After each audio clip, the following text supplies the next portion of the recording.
لگے گا کہ شاید یہ ایک دوسرے کے جانی دشمن ہے کہ اس طرح وہ ایک دوسرے سے وہ وضو کا پانی چھیننے کے لیے کوشش کر رہے ہوتے ہیں اور اس کو چہرے پر سینے پہ مل کر تبرک برکت حاصل کرتے ہیں. تو مسلمان اپنے نبی سے اتنی محبت کرتے ہیں, ان کا اتنا احترام کرتے ہیں, تم ان کو ہرا نہیں سکتے.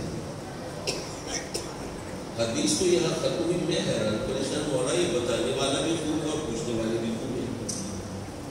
انہوں نے نہیں کہا کہ ہوگا تمہیں بھیجا تھا کہ جا کے جائزہ لے کے آؤ کہ اگر مسلمانوں سے ہمیں جنگ لڑنی پڑے تو کیا نتیجہ نکلے گا. تو تمہیں کیا بتانا چاہیے تھا؟ بھائی تم ہمیں آ کے بتاتے کہ مسلمانوں کی تعداد کتنی ہے, ان کے پاس اسلحہ کتنا ہے, تلواریں کتنی ہیں, نیزے کتنے ہیں, تیر کتنے ہیں, گھوڑے کتنے ہیں, اونٹ کتنے ہیں, مسلمانوں میں کمزور کتنے ہیں, شہزور کتنے ہیں, بوڑھے کتنے ہیں, جوان کتنے ہیں, کھلاڑی کتنے ہیں, اناڑی کتنے ہیں. بھائی اس طرح پتہ چلتا نا کہ ان سے مقابلہ ہمیں کیسے کرنا ہے. لیکن آپ یہ نہیں بتاتے کہ ان کی تعداد کیا ہے, نہیں بتاتے کہ ان میں جوان اور شہزور کتنے ہیں, یہ نہیں بتاتے کہ کمزور رحیف و نزار کتنے ہیں, نہیں بتاتے کہ تلواریں اور نیزے کتنے ہیں. بس اتنا آپ کے بتاتے ہیں کہ تم مسلمانوں کو ہرا نہیں سکتے کیونکہ وہ اپنے نبی سے محبت بہت کرتے ہیں. یعنی مشرکین نے بھی اعتراض نہیں کیا, بتانے والے نے بھی کوئی اضافہ نہیں کیا. تو پتہ یہ چلا کہ وہ مشرک تھے, وہ کافر تھے, وہ دشمن تھے, لیکن وہ بھی جانتے تھے کہ مسلمانوں کی اصل طاقت عشق رسول میں ہے. نعرہ تکبیر, نعرہ رسالت, نعرہ رسالت. وہ جانتے تھے کہ مسلمانوں کی اصل طاقت عشق رسول کے جذبے میں ہے. یارو وہ کافر ہو کے جانتے تھے, ہم مسلمان ہو کے نہیں جانتے. ہم اعتراض کرتے ہیں یا عشق رسول کا درد دیتے رہتے ہیں.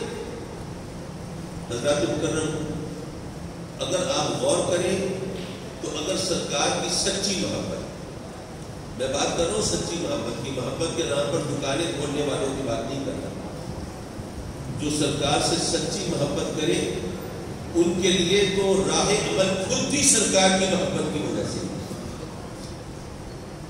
انہوں نے اللہ کو راضی کرنا ہے, اور ظاہر ہے کہ آقا کریم حضور علیہ الصلوۃ والسلام نے جو رب کو راضی کرنے کے راستے ہمیں بتائے ہیں ان پر عمل پیرا ہونا ہوگا. اب ہمیں پتہ ہے کہ نمازیں پڑھیں گے تو اللہ راضی ہوگا, چھوڑیں گے تو ناراض ہوگا.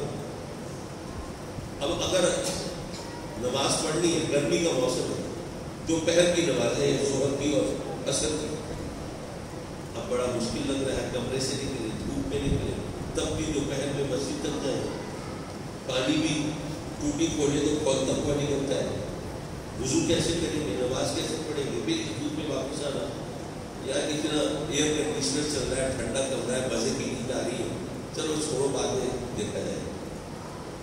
لیکن اسی طرح سردیوں کا موسم ہو, فجر کے لیے مؤذن اذان دے, حی علی الصلاۃ حی علی الفلاح.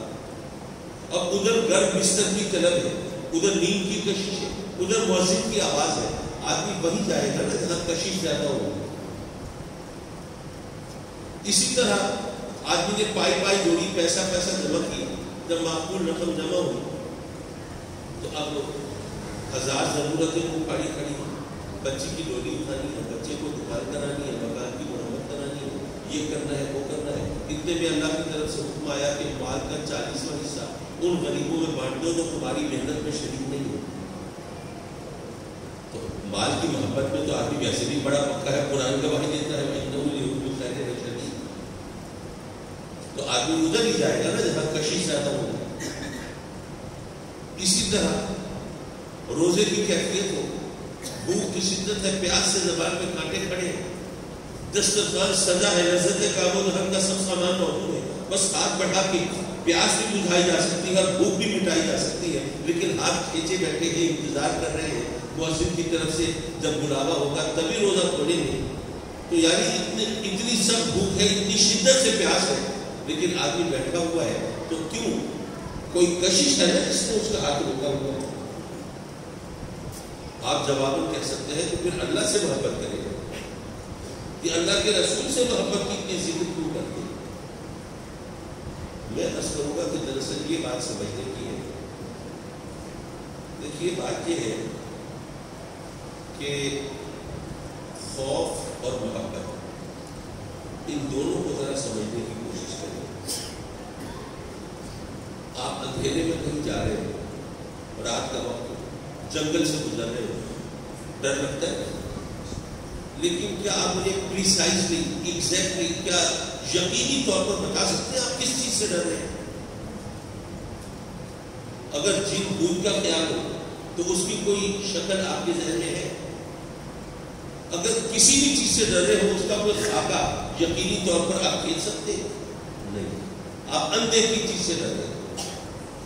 پتہ یہ چلا کہ ڈرنے کے لیے کسی خاص شکل کی، صورت کی، کسی خاص سراپے کی، کسی خاص پیکر کی ضرورت نہیں ہوتی، اندیکھی چیزوں سے آدمی ڈر جاتا ہے۔ لیکن محبت کے لیے کوئی پیکر چاہیے، کوئی چہرہ چاہیے، بغیر کسی پیکر کے محبت نہیں ہو سکتی، یہ ایک مجبوری ہے انسان۔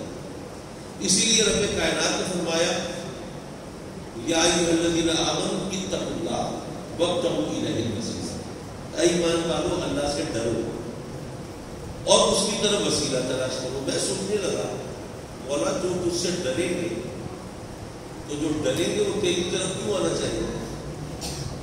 پھر قریب لانے والی چیز تو محبت ہے اور خوف کو دور لے جانے والی چیز ہے۔ مولا اگر قرب کی بات تھی، اپنے قرب کے لیے وسیلہ تلاش کرنے کا حکم تھا تو فصاحت کلام کا تقاضا یہ تھا کہ فرماتا یا ایھا الذین آمنوا احبوا اللہ، اے ایمان والو اللہ سے محبت کرو۔ جب محبت کرو گے تو جس سے محبت کرتے ہو اس سے قریب ہونا چاہو گے، اور جب قریب ہونا چاہو گے تو کوئی نہ کوئی راستہ، کوئی نہ کوئی طریقہ، کوئی نہ کوئی ذریعہ، کوئی نہ کوئی وسیلہ ڈھونڈو گے۔ لیکن اللہ فرما رہا ہے نہیں، اے ایمان والو اللہ سے ڈرو۔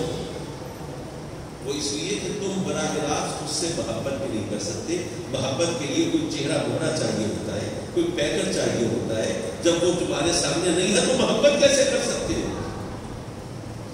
اسی لیے فرمایا قل ان کنتم تحبون اللہ فاتبعونی، تمہیں دعویٰ تو ہے اللہ سے محبت کرنے کا، لیکن یہ نہیں فرمایا کہ اللہ کی اتباع کرو، فرمایا میری اتباع کرو، کیونکہ تم میرے راستے کے بغیر اس سے محبت نہیں کر سکتے، مجھے پائے بغیر محبت نہیں کر سکتے مجھ سے جب تک کہ تم مجھ سے محبت نہیں کرو گے۔ کیوں؟ اس لیے کہ اس کے حسن کے جلوے تو تمہیں میرے چہرے میں دکھائی دیتے ہیں۔ من رآنی فقد رآنی انا میرات جمالی۔ اچھا آپ یہ کہہ سکتے ہیں کہ جناب تمام کائنات تو اسی کے حسن ہے نا، گلیوں میں، پھولوں میں، تتلیوں میں، جنگلوں میں، پہاڑوں میں، کوساروں میں، آبشاروں میں، یہ چاند میں، سورج میں، جگہ جگہ جہاں بھی حسن ہے وہ اسی کا ہے۔ تو بے شک تمام کائنات میں اسی کا حسن ہے، لیکن یارو اتنا تو تم بھی مانو کہ تمام کائنات میں اس کا حسن بکھرا ہوا ہے اور میرے آقا کریم کی ذات میں سمٹا ہوا ہے۔ تو جس کا ذات میں اس نے اپنے حسن کے جلوے سمیٹ کے رکھ دیے، اس سے آنکھیں چرا کے اور نظریں بچا کے اور کرنی کترا کے تم اس سے محبت کا دعویٰ کیسے کر سکتے ہو؟ تو آقا کریم کو چھوڑ کر تم اس سے محبت بھی نہیں کر سکتے۔ حضرات مکرم گھڑی پر نظر پڑی تو پتہ چلا کہ مجھے گھنٹے سے زائد ہو گیا پڑھتے ہوئے۔ میں نے تو چاہا تھا کہ مختصر سی بات ذرا سمیٹ کے لپیٹ کے، کیونکہ اعلیٰ حضرت کے بارے میں کوئی نئی باتیں تو وہ بتا نہیں سکتے۔ حضرات مکرم یہ ہماری خوش نصیبی کہ ہماری ایمان کی حفاظت کے لیے رب کائنات نے اعلیٰ حضرت جیسی ہستیوں کو یہاں ہمارے درمیان پیدا فرمایا، انہوں نے ہماری رہنمائی فرمائی، ہمیں بتایا اور اغیار کی سازشوں سے بچایا ہے۔ ورنہ ظاہر ہے کہ وہ لوگ جس طرح وہ دلائل دیتے ہیں اور جس طرح چکر دیتے ہیں اس میں کوئی بھی نہ سمجھ وہ ان کے چکر میں آ سکتا ہے۔ تو یہ ہمارا کام اب یہ ہے کہ ہم یہ بتائیں لوگوں کو کہ بریلویت کوئی نیا مذہب نہیں ہے، یہ وہی مذہب ہے، وہی عقیدہ ہے جو آقا کریم حضور علیہ السلام نے صحابہ کرام کو تلقین فرمایا تھا۔ اور یہ سرکار سے محبت کی بات ہے، اور سرکار سے محبت جس طرح صحابہ کرام نے کی کوئی اور کیا کرے گا؟ اب اس کی دیکھیے یہاں پر ماشاءاللہ نعت خان حضرات نعتیں پڑھتے ہیں، سب سر کھل رہے ہوتے ہیں، داد دے رہے ہوتے ہیں، نعت خان کی عزت بھی ہوتی ہے کہ سرکار کا نعت خان ہے، لیکن میں عرض کروں گا کہ نعت خان کی عزت اس لیے نہیں ہے کہ اس کے سینے میں سرکار کی محبت ہے، یہ میرے اپنا تجزیہ ہے، آپ اسے اختلاف بھی کر سکتے ہیں۔ بھئی یہ تو زبانی کلامی اپنی محبت کا اظہار کر رہا ہے، اس کی اوقات کیا ہے؟ وہ تو وہ دربار ہے جہاں لوگوں نے سر کٹا کے محبت کی ہے اور گھر لٹا کے محبت کی ہے اور آل اولاد قربان کر کے محبت کی ہے، وہاں یہ زبانی کلامی محبت کے اظہار کی اوقات کیا ہے؟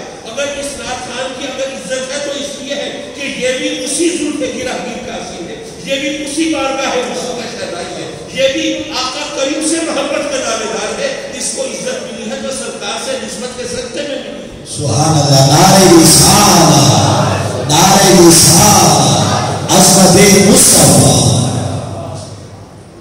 اور ہر عزت سرکار کے دامن سے ہو سکتی ہے، اور اس کے لیے اگر یہ موضوع لے کے چلا تو پھر تقریر اور طویل ہو جائے گی، اور مجھے بہرحال رات آدھی بیت چکی ہے، صبح داتا صاحب کے اس میں بھی حاضری ہے، اور صبح 7 بجے مجھے بتایا کہ جی وہ صبح نور کے پروگرام میں بھی آپ کو آنا ہے، اس کے بعد پھر دوسرے پروگرام میں بھی آنا ہے، اس لیے میں ویسے تو آپ کے ذوق شوق کو دیکھ کر، ورنہ مجھے نہ تو نقشے دار باتیں کرنا آتی، نہ وہ لطیفے سنا سکتا ہوں، نہ وہ ترنم سے اشعار پڑھ سکتا ہوں، اس کے باوجود اگر میری خوش تقریر آپ نے اپنے ذوق شوق سے سنی تو ظاہر ہے کہ مجھے اس کا آپ کا احسان مند رہنا چاہیے اور آپ کو اس کی داد بھی دینی چاہیے۔ اللہ نے چاہا اگر کچھ کسر رہ گئی تو انشاءاللہ یار زندہ صحبت کا وہ آپ کے مطابق علی تمام دوستوں درود و سلام۔